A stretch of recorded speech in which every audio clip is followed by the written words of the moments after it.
أما بعد فأعوذ بالله السميع العليم من الشيطان الرجيم بسم الله الرحمن الرحيم قالوا ادع لنا ربك يبين لنا ما لونها قال إنه يقول إنها بقرة صفراء فاقع لونها تسر الناظرين قالوا ادع لنا ربك يبين لنا ما هي إن البقرة تشابه علينا وإنا إن شاء الله لمهتدون سورۃ البقرہ آیت نمبر 69 اور 70۔ قالوا لنا ربک، انہوں نے کہا تو دعا کر ہمارے لیے اپنے رب سے، یبین لنا ما لونھا، کہ وہ بیان کرے ہمارے لیے ما لونھا، اس کا رنگ کیا ہے۔ قال، کہا موسیٰ علیہ السلام نے، انہ بے شک وہ، یقول فرماتا ہے، انہا بقرۃ بے شک وہ گائیں، صفراء زرد رنگ کی، فاقع لونھا گہرا رنگ ہے اس کا، تسر الناظرین دیکھنے والے کو خوش کر دے۔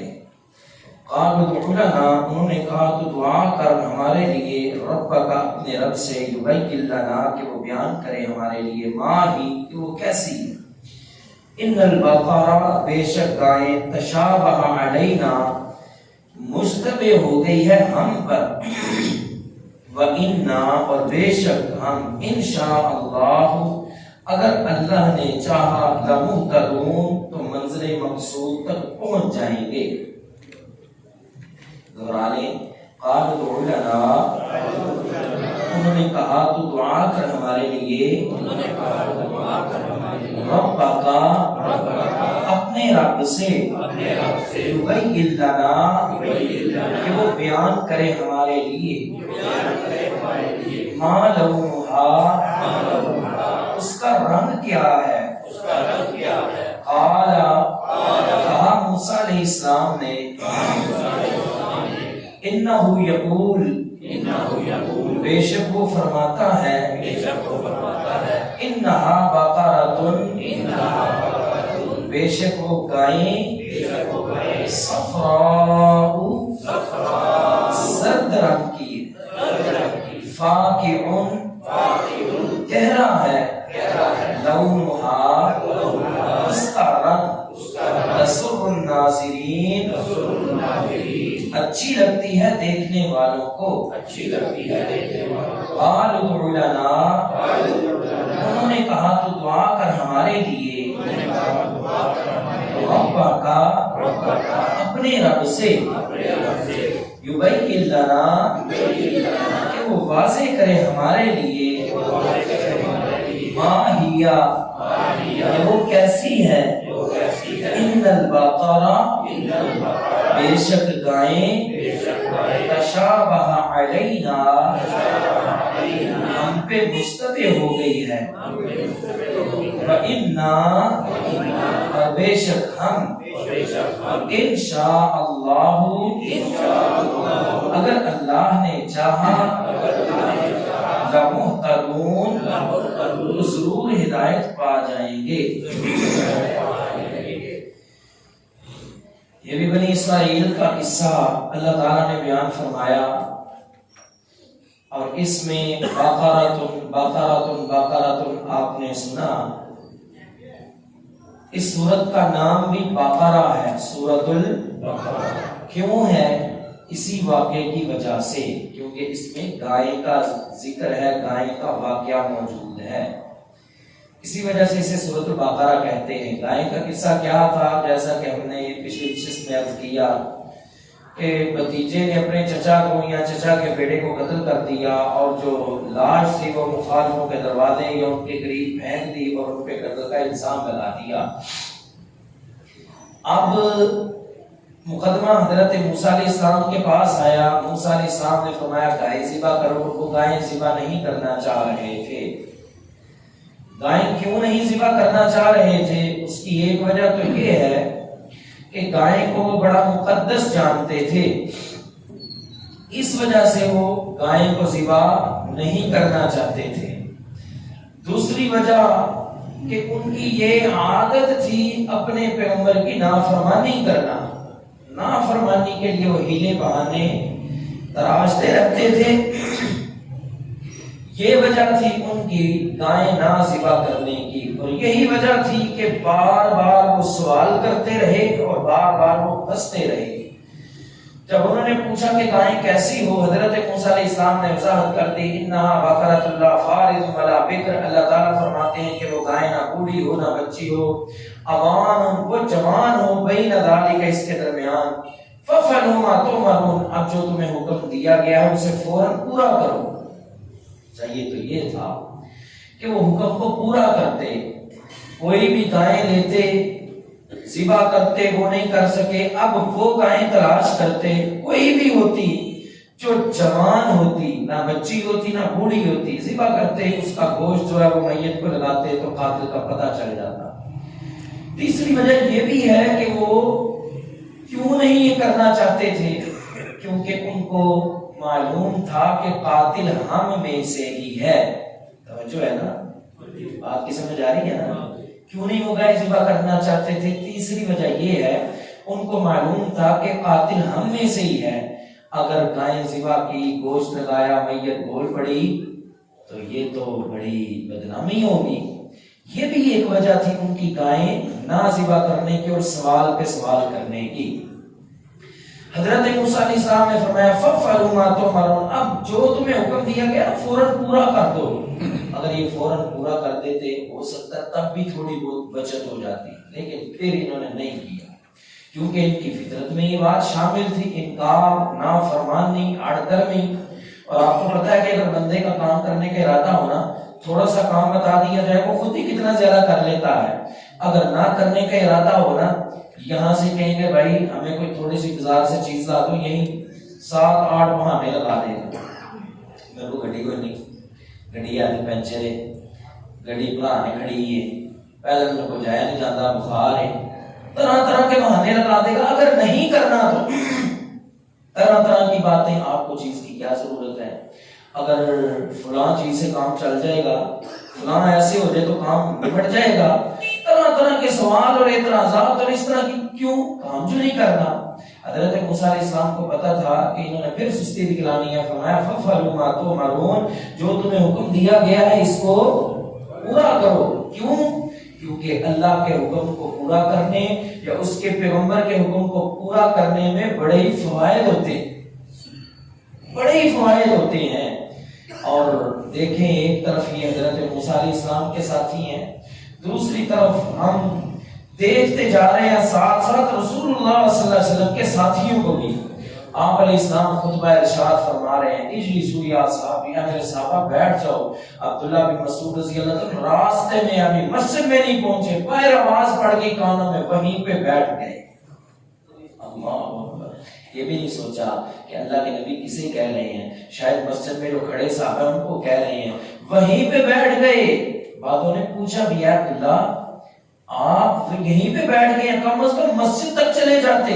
فرماتے ہیں اگر مسجد تک پہنچ نہ پاتا، قیامت کے دن اللہ مجھ سے پوچھتا عبداللہ میرے پیغمبر کا حکم آیا تھا بیٹھ جاؤ، سننے کے باوجود نہیں بیٹھے، تو بتاؤ میں اللہ کو کیا جواب دیتا۔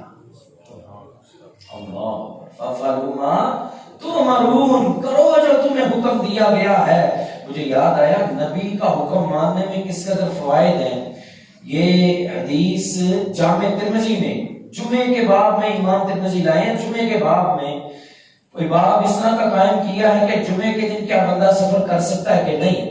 عبداللہ بن رواحہ رضی اللہ تعالیٰ عنہ کو جمعے کے دن نبی علیہ السلام نے بھیجا، کہا کہ عبداللہ لشکر کو لے جاؤ، اس جیش کو لے جاؤ، فلاں فلاں مقام پہ تم نے پہنچنا ہے، وہیں پہ جا کے نماز ادا کر لے گا، اور یہ کام کرنا ہے۔ نبی علیہ السلام نے بتلا دیا۔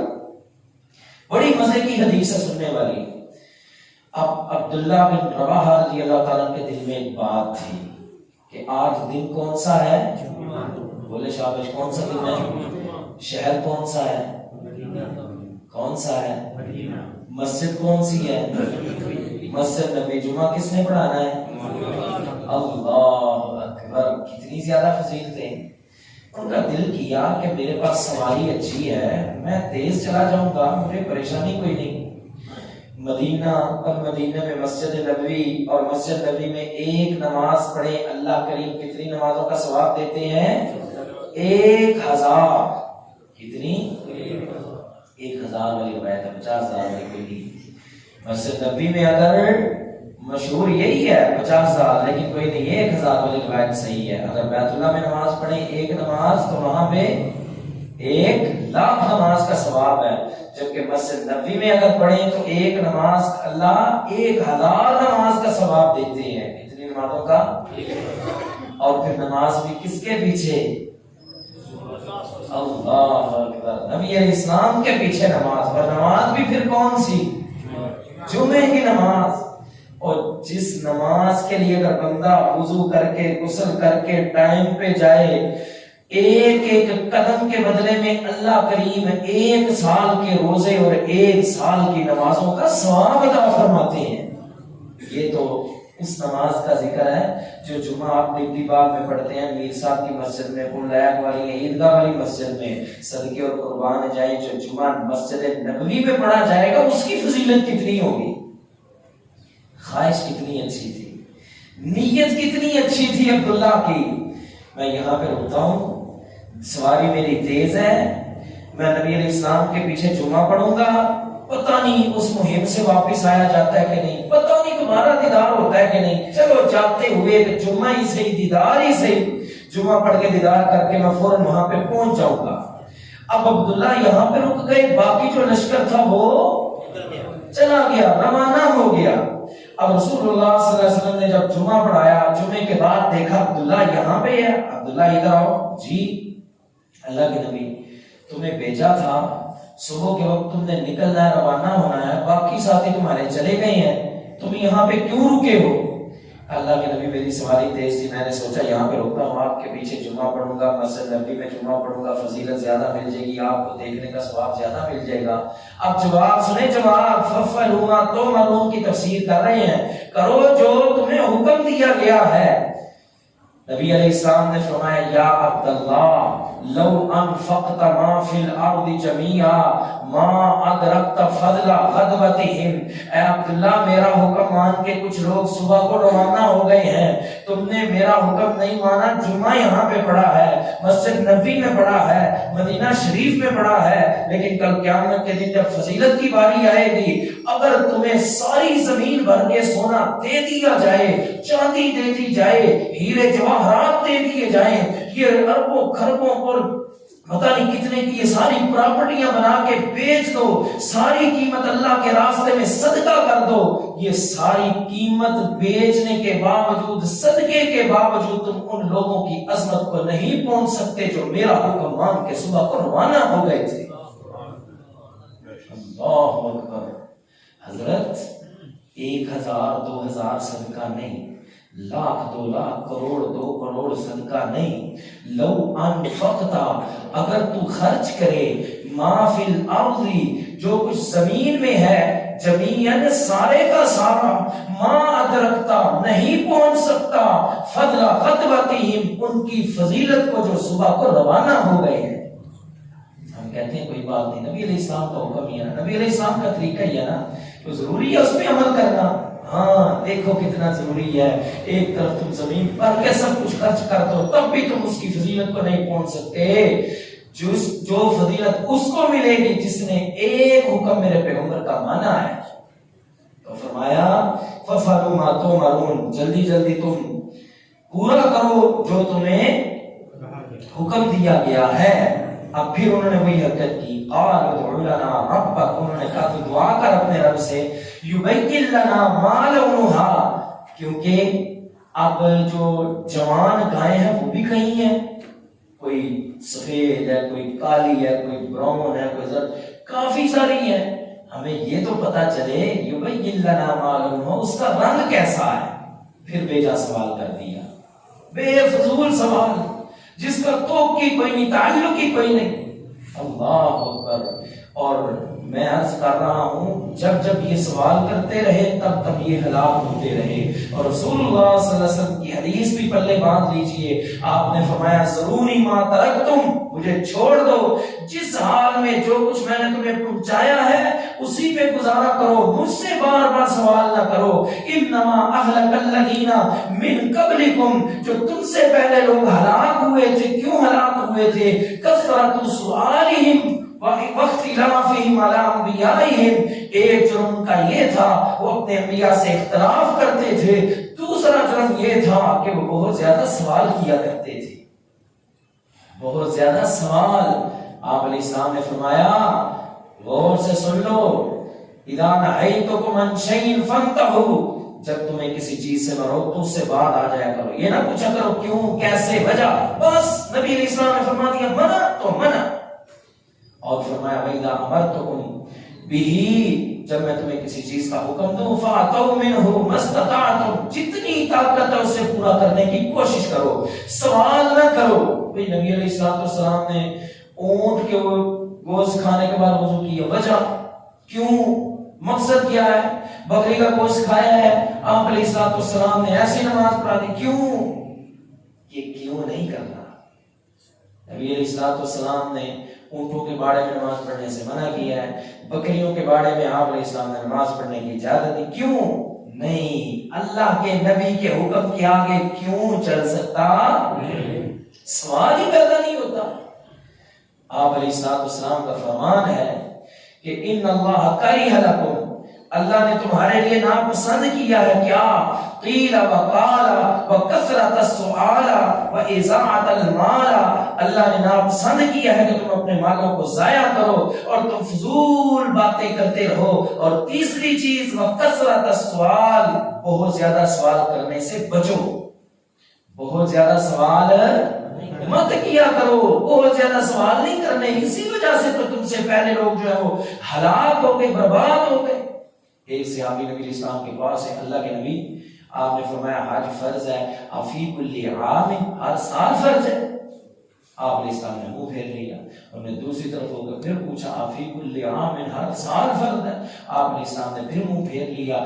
تیسری مرتبہ پھر فرمایا، پھر پوچھا افی کل عام، ہر سال. آپ علیہ السلام نے فرمایا لو قلت نعم لوجبت، اگر میں کہہ دیتا ہاں تم پہ ہر سال فرض ہو جاتا، تم کر نہ سکتے، جس کی وجہ سے تمہیں بہت زیادہ عذاب دیا جاتا. ان اعظم المجرم، ان اعظم المسلمین عند اللہ جرما، مسلمانوں میں سب سے بڑا مجرم کون ہے؟ من سال عن شیء لم یحرم، جو کسی ایسی چیز کے متعلق سوال کرتا ہے جو حرام نہیں تھی، جب اس نے سوال کیا فحرم عن مسألته، اس کے سوال کرنے کی وجہ سے وہ چیز حرام کر دی گئی. سوال پیغمبر سے نہیں، یہ کام نہیں کرنا. بنی اسرائیل کی ہلاکت اسی وجہ سے ہوئی ہے، لہذا اللہ کے نبی علیہ السلام نے کثرت سوال سے منع کیا ہے. کیونکہ اس وقت شریعت نازل ہو رہی تھی، تب تو سوال نہیں کر سکتے تھے، لیکن آج کے دور میں سوال کر سکتے ہیں. آپ علیہ السلام بلکہ اللہ تعالیٰ کا فرمان ہے فَاسْأَلُوا أَهْلَ الذِّكْرِ إِن كُنتُمْ لَا تَعْلَمُونَ، اہل ذکر سے پوچھو، اگر تمہیں کسی چیز کا نہیں پتا تو اہل علم سے پوچھو. کیسے؟ بالبینات، دلائل کے ساتھ. آنکھیں بند کر کے نہیں مان لینا بس مولوی صاحب نے کہہ دیتا ہے این جی ہے، جو مولوی صاحب نے کہہ دیتا ہے او بس ٹھیک ہے. یہ بھی نہیں پتا ہوتا مولوی صاحب کہہ کیا رہی ہیں. سبحان اللہ، ماشاءاللہ، بس ٹھیک ہے. ہمارے کلاس فیلو تھے، بلکہ ہم سے جونیئر تھے، انہوں نے واقعہ سنایا، سچا واقعہ. کہتے ہیں کہ میرے دوست ایک دفعہ مجھے ایک تقریر میں پکڑ کے لے گئے. ایک مولوی صاحب تقریر کر رہے تھے، تو تقریر میں جب جوش آیا، توجہ ہے نا، تقریر میں جوش آیا، پنجابی سے کہتے ہیں مولوی صاحب کا پیر اٹھ گیا. تقریر میں کہتے ہیں کہ حضرات میں تمہیں کی دساں حضرت حسین رضی اللہ عنہ کی ظلم ہوئے، ادھی رات دا ویلا ہے، میرے مولا حسین دا گھوڑا ہجے بھی تو پہ کھڑا ہے. عوام کہتی عوام رو رہی ہے. میں سنیا میرا ہنسا نہیں کبھی. ادھی رات دا ویلا ہے، مولا حسین دا گھوڑا، یہ کیا ہے؟ سوال کریں ان علماء سے. مولوی صاحب کتنے رہیے گا فَاسْأَلُوا أَهْلَ الذِّكْرِ, ان سے پوچھا جائے گا یہ کہاں سے لائے ہو, یہ مسئلہ بیان کیا تو کہاں سے, یہ جو بات بیان کر رہے ہو کون سی حدیث کی کتاب میں یا قرآن کی کون سی آیت کا ترجمہ کر رہے ہو. ایسے علماء سے پوچھا جائے گا, ایسے علماء سے سوال کیا جائے گا. اور کیسے کیا جائے گا, یہ نہیں مولوی صاحب فرما دیتا کہ میں کہہ دیتا بس ٹھیک, نہیں. قرآن کہتا ہے بالبینات ہی, جب مولوی صاحب مسئلہ بتائیں ساتھ یہ بھی کہ مولوی صاحب یہ جو مسئلہ بتایا دلیل کیا ہے, قرآن کی آیت کا ترجمہ کر کے بتایا ہے, حدیث پڑھ کے بتائی ہے تو ٹھیک ہے. اگر آپ کے پاس قرآن کی آیت بھی نہیں ہے, نبی علیہ السلام کا فرمان بھی نہیں ہے, آپ کا فتویٰ ہمارے جوتے کی نوک پہ جاؤ, ہم نہیں مانتے. ہم تب مانیں گے جب قرآن کی آیت پیش کرو گے, تب مانیں گے جب نبی علیہ السلام کا فرمان پیش کریں گے.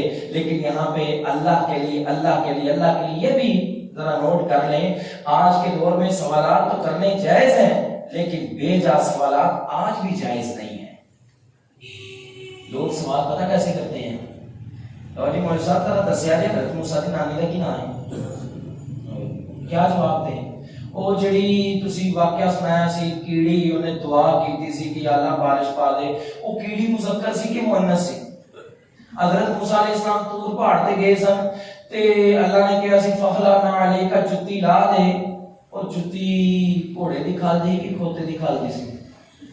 تو کو مان رہے ہیں سوالات, کیا تعلق ہے ان کا؟ سوال کرنے ہیں تو دو طرح کے سوال کریں. کتنی طرح کے؟ دو طرح کے. یا وہ سوال جس کا تعلق عقیدے سے ہو, یا وہ سوال جس کا تعلق عمل سے ہو. اس کے علاوہ کوئی ضرورت نہیں ہے آپ کو کسی قسم کا سوال کرنے کی. کتنی طرح کے سوال کرنے ہیں؟ دو طرح.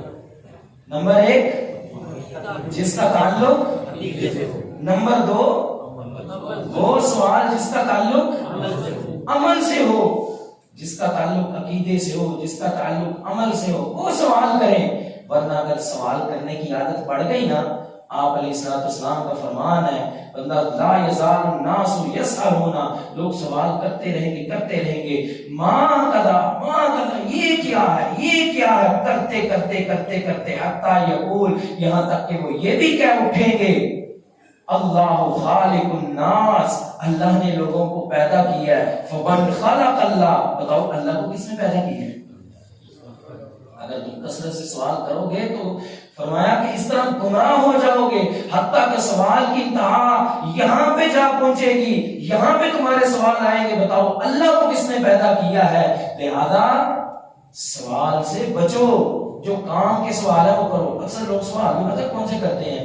نمبر ایک, ایسے لوگ سوال کرتے ہیں جن کا مقصد سیکھنا نہیں ہوتا, صرف چسکا. کیا مقصد ہوتا ہے؟ چسکا, پتہ لگے میں بھی مسجد آیا ہوں. دوسرے لوگ وہ ہوتے ہیں جن کا مقصد ہوتا ہے مولوی صاحب کو دساں کہ میں تو نمبر ڈال رہا ہوں. وہ سوال کرتے ہی نہیں ہے, وہ آ کے مولوی صاحب پہ اعتراض کرتے ہیں, مولوی صاحب تجھے این جی کی تحت ہے ہی غلط ہے. آپ کیا جانتے ہیں؟ آپ اصول پڑھے ہوئے ہیں, قانون پڑھے ہوئے ہیں, کتاب و سنت کے قانون سے واقف ہیں. آپ کر سکتے ہیں, صرف سوال کر سکتے ہیں. اعتراض کیا آپ کے پاس, جب تک مولوی صاحب دلیل پیش کرتے رہیں تب تک آپ اعتراض نہیں کر سکتے. ہاں اگر آپ کا اتنا لیول ہے, آپ قرآن و حدیث کے باقی دلائل جانتے ہیں, ٹھیک ہے اعتراض کریں. اگر آپ بھی عالم ہیں, اگر آپ کے پاس علم نہیں ہے تو صرف سائل بنے, سوال کریں, مناظر نہ اللہ کے لیے بنے. سوال کس لیے کرتے ہیں؟ پتہ لگے بھی میں تو بٹھا رہا ہوں. یہ بھائیوں یہ زیادتی ہے, یہ غلط ہے. یا لوگ سیکھتے ہیں کس لیے؟ صرف اور صرف لوگوں سے جھگڑا کرنے کے لیے نہیں, بلکہ سوال کریں اللہ کی رضا کے لیے. اور کون سا سوال؟ جس کا تعلق عقیدے سے ہو یا جس کا تعلق عمل سے ہو. تو اس طرح کے سوالوں کی اجازت ہے, اس کے علاوہ سوال کرنے کی ضرورت نہیں, ورنہ گمراہی کی طرف یہ سوالات لے جائیں گے. انہوں نے پھر پہلا سوال کر دیا, ادعو لنا ربک یبین لنا ما لونھا, ہمارے لیے دعا کریں اپنے رب سے کہ اس گائے کا رنگ کیسا ہو. قال موسیٰ علیہ السلام نے فرمایا انہ یقول انہا بقرۃ صفراء, اللہ تعالیٰ فرماتے ہیں وہ جو گائیں ہیں نا زرد رنگ کی. کری جاؤ سوال تو پھنسی جاؤ پھر. انہا بقرۃ صفراء, وہ گائیں زرد رنگ کی ہو. زرد کیوں کہا؟ کیونکہ جو زرد رنگ کی گائیں تھی وہ لوگ گائیں کی عبادت انہوں نے کی تھی. مصری بھی گائیں کی عبادت کرتے تھے, کہ ان میں بھی جو زرد رنگ کی گائیں تھی، وہ سمجھے ان کی ذرا بڑے لیول کا معبود تھا. بات کی سمجھ آئی ہے نا؟ کوئی چھوٹے چھوٹے دربار ہیں، کوئی ہائی لیول کے دربار، کوئی چھوٹے چھوٹے مزار، کوئی ہائی لیول. یہ جو زرد رنگ کی گائیں تھی نا، ان کا بڑا معبود تھا، باقی چھوٹے چھوٹے. فرمایا کہ ٹھیک ہے. بقرۃ صفراء، زرد رنگ کی گائیں، فاقع لونھا، اور ایسی زرد، ہلکا زرد نہیں بلکہ اس کا رنگ بھی گہرا زرد ہو. تسر الناظرین، دیکھنے والوں کو بڑی اچھی لگے. ڈھونڈو آپ گائیں. کہنے لگے اس طرح کی گائیں بھی کتنی ہیں. پھر سوال، پھر بھیجا سوال اور فضول سوال کرتے جاؤ، سوال پھنستے جاؤ. انہوں نے کہا کہ ادع لنا ربک یبین لنا ما ہی، اپنے رب سے دعا کریں کہ ذرا اس گائے کا تھوڑا سا نکھیڑا اور بھی ہو جائے اور تھوڑی وضاحت ہو جائے. کیوں؟ کیونکہ ان البقرۃ تشابہ علینا، زرد رنگ کی کئی گائیں ہیں، معاملہ ہم پہ پھر مشتبہ ہو گیا ہے، ہمیں نہیں سمجھ آ رہی کون سی کریں. اب ایک دفعہ سوال کا جواب دے دیں، وَإِنَّا إِنْ شَاءَ اللَّهُ لَمُهْتَدُونَ، اور اگر اللہ نے چاہا تو اب ہم ضرور منزل مقصود کو پہنچ جائیں گے. آپ کو یاد ہوگا شروع میں جب ہم نے اہدنا الصراط المستقیم کا ترجمہ کیا تھا تو ہدایت کے ہم نے کئی معنی کیے تھے. ایک یہ کہ ہمیں سیدھا راستہ دکھا، دوسرا یہ کہ ہمیں سیدھے راستے پہ یا راستے پہ چلا، اور تیسرا ہدایت کا معنی یہ بھی ہوتا ہے کہ ہمیں منزل مقصود تک پہنچا. یہاں پہ یہ تیسرا معنی جو ہے بالکل 100% فٹ ہو رہا ہے. وَإِنَّا إِنْ شَاءَ اللَّهُ لَمُهْتَدُونَ، اور اگر اللہ نے چاہا تو ہم منزل مقصود تک، یا جو ہمارا ٹارگٹ ہے، ہم اس تک پہنچ جائیں گے. انہوں نے کہا تو دعا کر ہمارے لیے رب سے کہ وہ بیان کرے ہمارے لیے کہ اس کا رنگ کیسا ہے. اور کہا موسیٰ علیہ السلام نے انہو یقول، بے شک وہ فرماتا ہے، انہا بقرۃ صفراء، وہ گائے زرد رنگ کی ہے، فاقع گہرا ہے، لونھا اس کا رنگ، تسر الناظرین اچھی لگتی ہے دیکھنے والوں کو. قالوا ادع لنا ربک یبین لنا ما ہی، انہوں نے کہا تو دعا کر اپنے رب سے کہ وہ بیان کرے ہمارے لیے کہ وہ کیسی ہے. ان البقرۃ تشابہ علینا، بے شک یہ گائے ہم پہ مشتبہ ہو گئی ہے. زرد رنگ کی کئی گائیں ہیں، معاملہ ہم پہ مشتبہ ہو گیا، پتہ نہیں چل رہا کون سی گائے کریں. وَإِنَّا إِنْ شَاءَ اللَّهُ لَمُهْتَدُونَ، اور بے شک اگر اللہ نے چاہا تو ہم ضرور اپنے ٹارگٹ کو پہنچ جائیں گے. وآخر دعوانا الحمدللہ رب العالمین.